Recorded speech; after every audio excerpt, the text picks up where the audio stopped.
નમસ્કાર દર્શક મિત્રો, અભિપ્રાય ન્યૂઝમાં તમારું સ્વાગત છે। વડોદરા શહેરમાં છેલ્લા કેટલાક દિવસોથી રાંધણ ગેસના બોટલની અછત જોવા મળી રહી છે। આ પરિસ્થિતિનો લાભ લઈ કેટલાક તત્વો ગેસના બોટલનો કાળીબજારી કરતા હોવાની માહિતી સામે આવી છે। વડોદરા શહેર પોલીસને એસઓજી ટીમને બાતમી મળી હતી કે ન્યૂ વીઆઈપી રોડ વિસ્તારમાં રાંધણ ગેસના બોટલનો શંકાસ્પદ રીતે ગેરકાયદેસર વેપાર ચાલી રહ્યો છે। બાતમીના આધારે એસઓજી ટીમે સ્થળ પર પહોંચી તપાસ હાથ ધરી હતી। તપાસ દરમિયાન ત્યાંથી 20થી વધુ ગેસના બોટલ મળી આવ્યા હતા। આ અંગે પોલીસે ડીએસઓને જાણ કરતા તમામ ગેસના બોટલ જપ્ત કરી કાયદેસરની કાર્યવાહી હાથ ધરી છે। હાલ સમગ્ર મામલે વધુ તપાસ ચાલી રહી છે અને તપાસ બાદ વધુ વિગતો બહાર આવી શકે તેવી શક્યતા છે।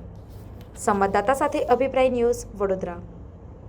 વધુ સમાચાર જોવા માટે અમારી યુટ્યુબ ચેનલને સબસ્ક્રાઇબ કરો અને જોડાયેલા રહો ફેસબુક, ઇન્સ્ટાગ્રામ અને ટ્વિટર પર।